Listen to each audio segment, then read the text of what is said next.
Hey people, it's JJ on the Breakaway, and we are here live from my house.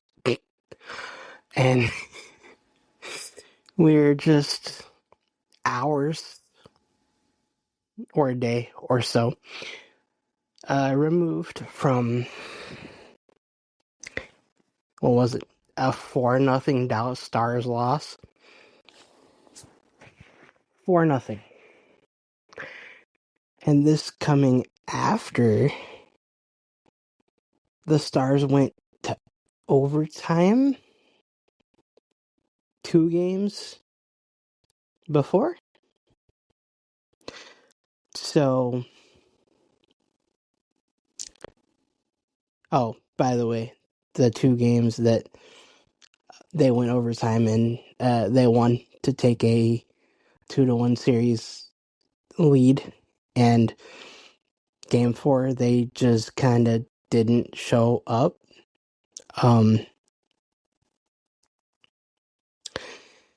People are on social media and they're blaming this, blaming that, blaming the other thing. And as a fan of the Stars, I'm kind of looking at everything and I'm going, they're all valid points. A seasoned pro with the Dallas Stars, Ralph Strangis, points out that in big games, the big names got to score. And they got people like Rupe Hintz, Tyler Seguin, they've got Jamie Benn, they've got, I don't need to run through the whole gambit of names that we have, but, those guys, the big names, they got to score. That's what Ralph Strangis posted in his Substack post. And, yeah, he's right. The fact that Jason Robertson is hurt really shouldn't make much of a difference to a team that is supposedly a really good squad. Like, you have the talent to make up for one person's loss, the loss of one person. You have Wyatt Johnston, who made a whole lot of noise in the regular season. You have Tyler Seguin, Jamie Benn. You have Rupe, as I said. You have Granlund. You have Mikko Rantanen, who is starting to kind of make a little noise. Somebody's got to come up and take the reins for a team that is missing Miro Heiskanen and Jason Robertson. Now, from the defensive standpoint, from the outside looking in, I can tell you that this Dallas Stars team scares me. And, that's not a good thing. Normally, I would tell you it scares me, and yes, a lot of times that's a good thing. This time it does not stand to be that way. You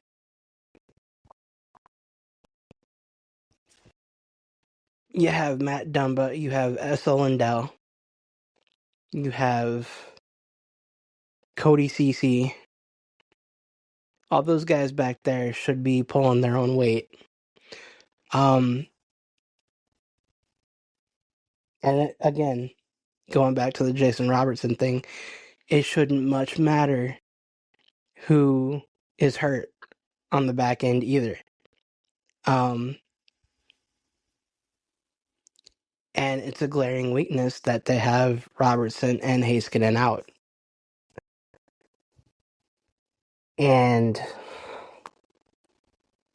you got a guy like Matt Dumba, who people are still butthurt about and mad about, the Joe Pavelski thing. But, he can be an asset and will be an asset, hopefully,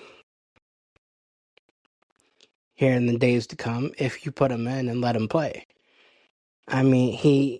He's not going to score a whole lot of goals for you. And he will play physical, I hope, if given the chance. He did say in the media availability to begin this season, I will never forget it because I was there, via Zoom, that is. He said he was going to be willing to do things that other people will not, which to me means he's going to be here and he's going to hit people, and you got to let him hit people. You got to ask him to hit people. You got to, if he's not doing it, then you need to tell him to do it, because in my mind, that's what you hired him to do. He swears up and down that he's going to be the guy that gets his hands dirty. Well, we need him to get his hands dirty. And I can tell you this, it seems like, from the outside looking in, Colorado doesn't handle physicality very well. They get rattled just a little bit.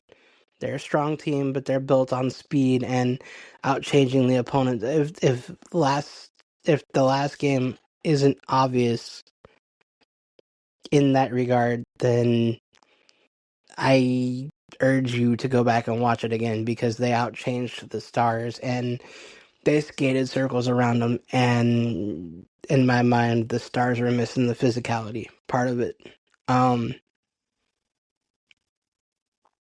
They need to bring that back in whatever way possible. Mikko Rantanen, Jamie Benn, whoever, doesn't matter. And it shouldn't matter who's on the ice for the Avalanche either. I don't care if Landeskog is out, or in or out, sorry. I don't care if Makar is in or out. You have to be able to withstand that attack. And for that matter, you have to be willing to attack them. And for whatever reason, to me, on the outside looking in, it looks like Matt Dumba could be the guy to do it.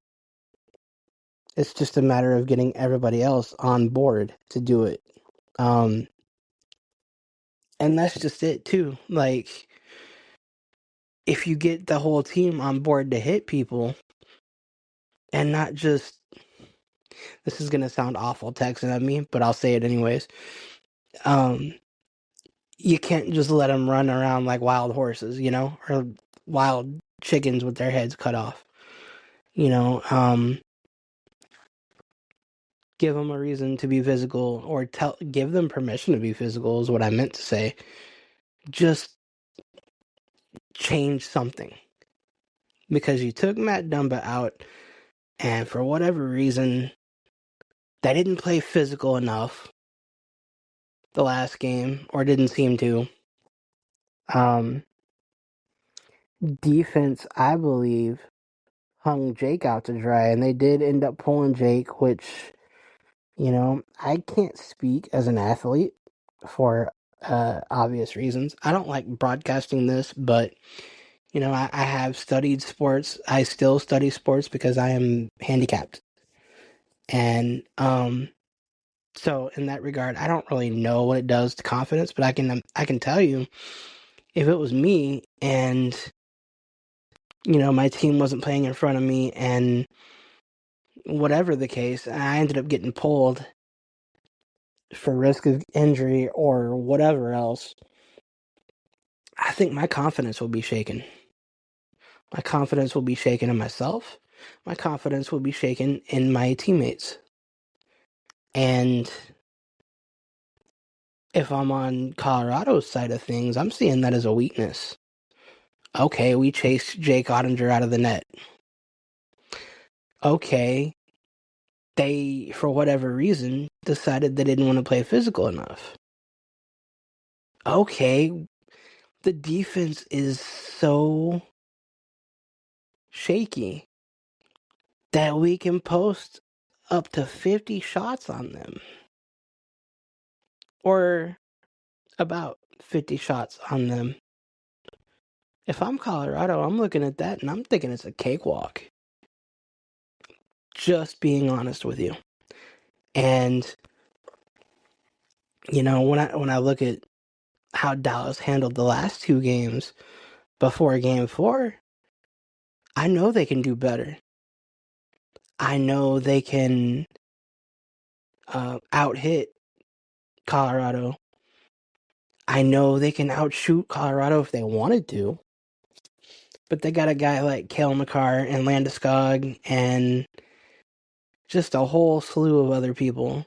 Even Yoel Kiviranta, the former star, looks good in Colorado. And what I've noticed from the Stars is, I don't want to say inability to keep up, but yes, in a way, inability to keep up. Like to the point where Colorado comes ripping into the attacking zone. And the Stars just stand there defensively and they just watch.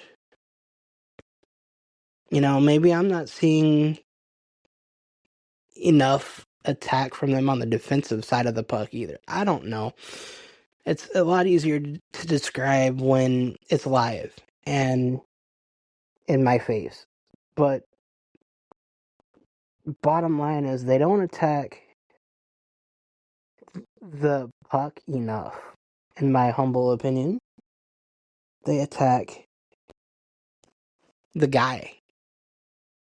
I believe somebody once said that not long ago. The Stars aren't going after the puck enough. The Stars aren't shooting enough.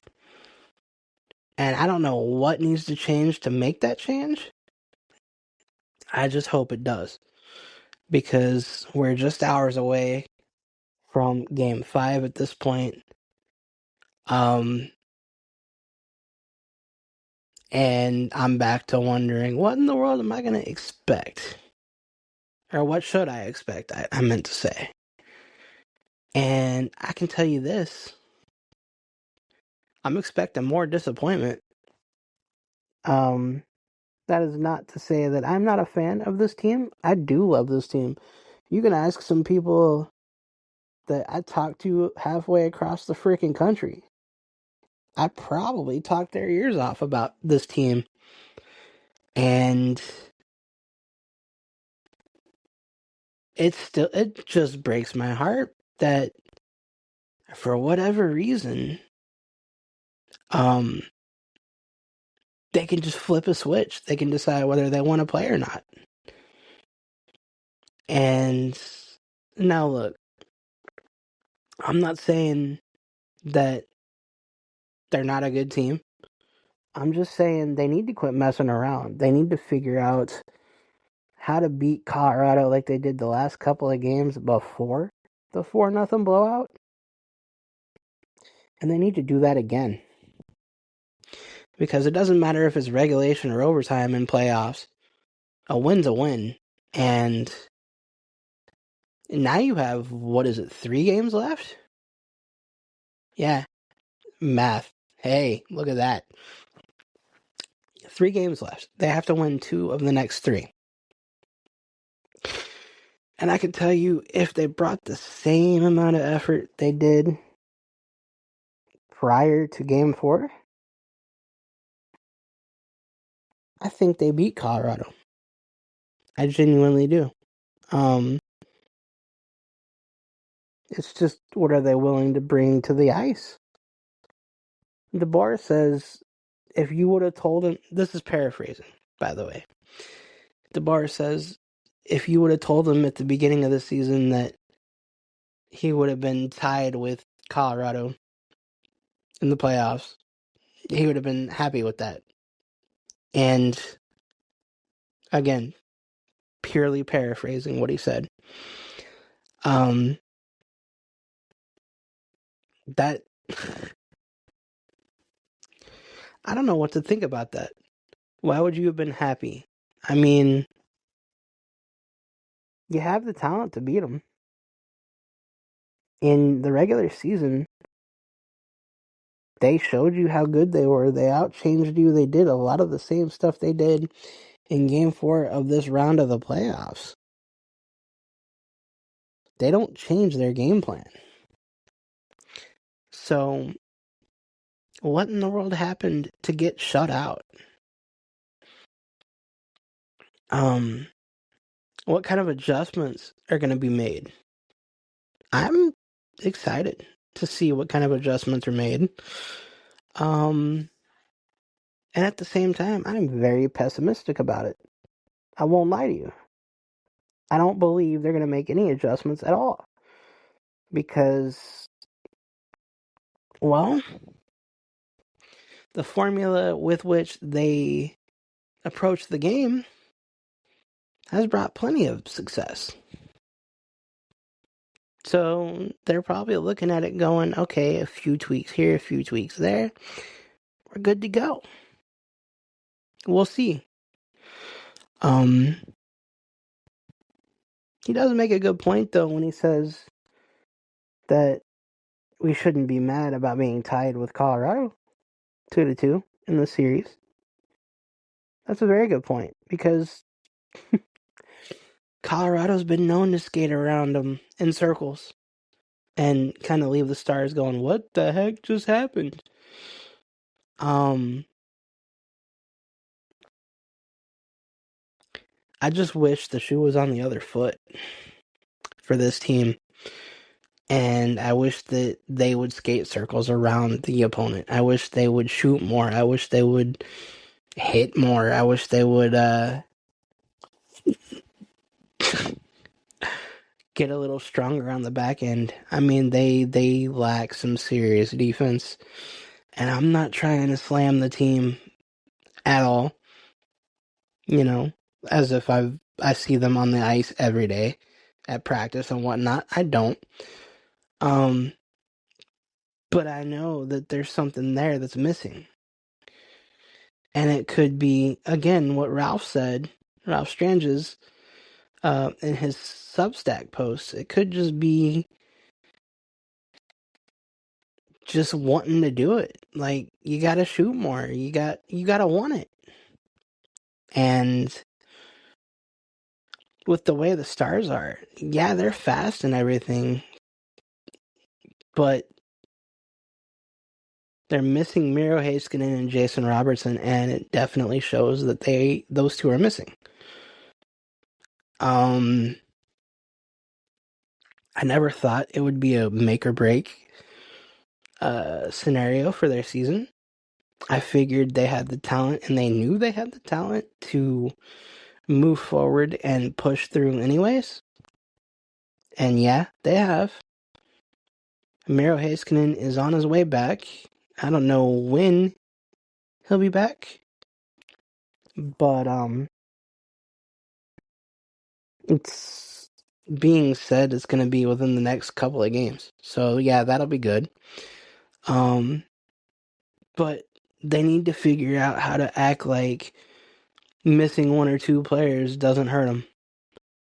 Until then, I feel like no matter who they play against, I feel like that opponent is going to be like a shark that smells blood.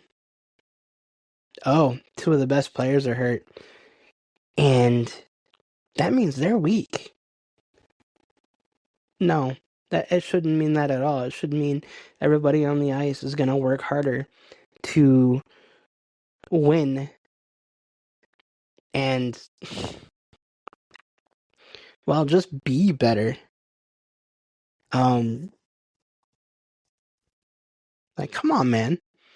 You're out there playing for your playoff life. You're out there playing for this big silver cup that's 100 and God knows how old. I'm not going to do that math.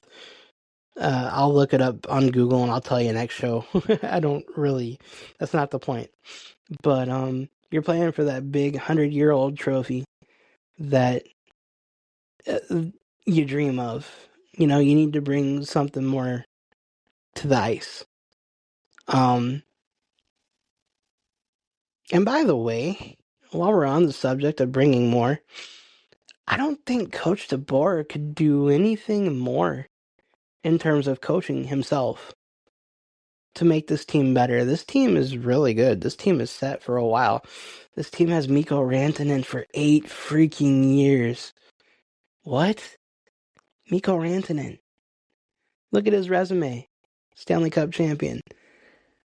Um, I, ooh, that's a tough statement to make where I was headed with that, but I don't think you need to lose your head coach.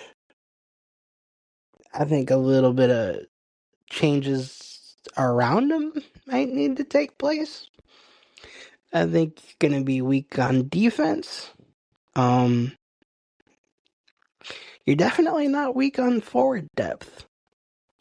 But my question is, what do they think about missing Robertson and Heiskanen when you ask them? Because if you're feeling like you truly have a next man up mentality, I don't know that you would get shut out for nothing. It shows how valuable those two are for the team. It shows what they bring to the ice. But look at this past season when Joe Pavelski retired. You know, you got fans clamoring to have him back. But the rest of the team's like, yeah, we learned from him and look how far we've come. This should be another one of those times where, yeah, Jason Robertson is hurt, but I am Wyatt Johnston and I can step up. I am. I don't even know. Mikko Rantanen, I can step up. I am Colin Blackwell, I can step up. He has. Sam Steele has as well. I've been kind of impressed with the third and fourth line. We do have some depth here in Dallas that we can watch. But again, what are they missing? I think they're missing a little bit of heart. I think that's all they're missing. Because honestly, when they come out and play mad, as I call it, or just come out and try to hit everybody, you know, they look good. They look great. But no, they have to be fast and cutesy with the passes and the pucks and, you know, look for the perfect shot. Just shoot it. You know, you've already had, I don't know his first name, Mackenzie Blackwood, I think it is. You already had Blackwood kind of reeling already this playoff series. And you come up in game 4 shooting a goose egg. Not even really shooting, to be honest with you. Game 5 is just hours from now.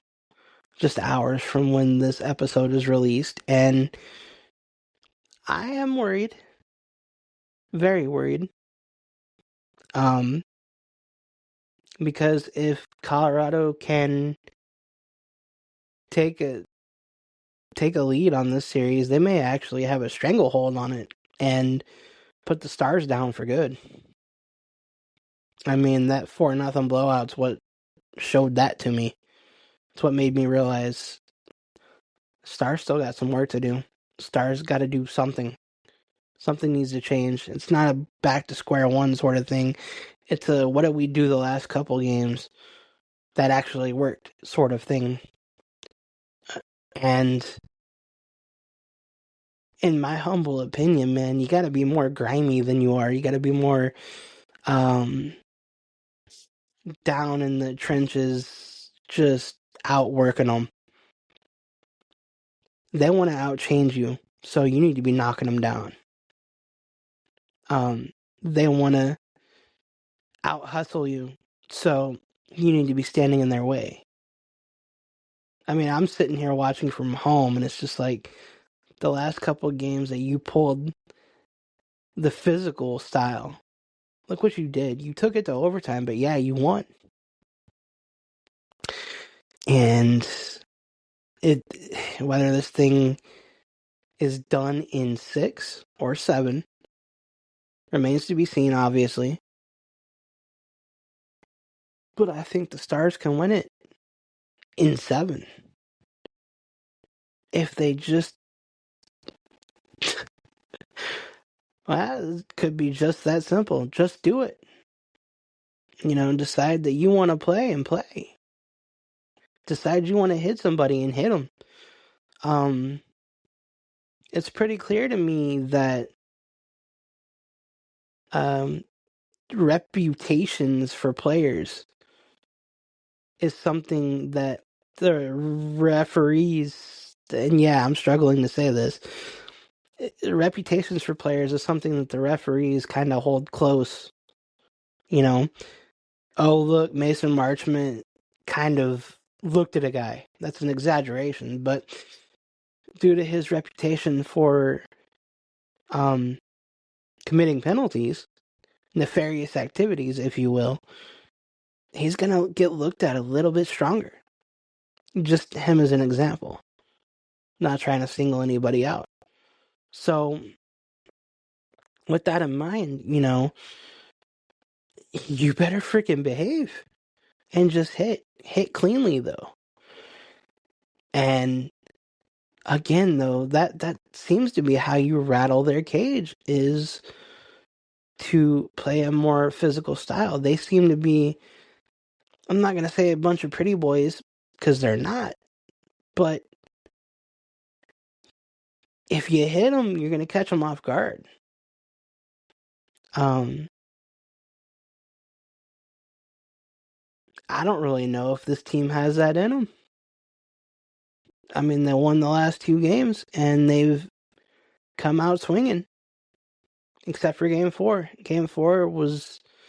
I don't know how many messages and comments I got from people saying the Stars look just bad. They look flat. They look like a shell of their former selves. And I don't know what changed to make Game 4 play out the way it did. But it's clear to even me that something changed. And something needs to change again. You need to rewind and go back to games 2 and 3. Should I be worried? Should you be worried that through 4 games the series is tied 2-2? No. I think the majority of the Western Conference playoffs right now are tied at 2. Could be wrong there. I need to look again. I will admit. But that could be just the way the West is shaping out to be. But that notwithstanding, man, y'all gotta play your style. And you gotta adapt to Colorado. You gotta bring the noise. God, I wish I could talk to them. I wish I could see what they're being told. Game 5. Pivotal Game 5. All they gotta do is bring the noise. I firmly believe it. What would be nice is if they won one of the next couple of games in regulation. Just going to 12 o'clock, 1 o'clock, whatever it was the other night, just to win a game. Kind of nutty. Colorado's not afraid to bring the noise anytime. I guess we'll have to see. It's a best of 3 now. Best 2 out of 3. Starts tomorrow at, I believe, 8:30 Central Time again. And yeah, I'll be watching a few minutes of it. Maybe a period. I've been having a lot of problems staying awake, though. I will be honest. So I have to watch it via the condensed versions that you see online. So, yeah, we'll see. Game 5, hours away. What's going to happen to Jake? What's going to happen to the offense? What's going to happen to the physical style? We'll have to watch for it. We'll have to see. Gonna be fun. I'm always gonna be a Stars fan. I'm just gonna be probably a little less annoying if they lose. And I'll probably be a little more annoyed if they lose, because I know they can do better. I just hope they know they can do better. And with that, guys, I think I'm going to go ahead and cut this episode here. And we'll reconvene after the next game, hopefully. Might see if I can go live. I'll let you know.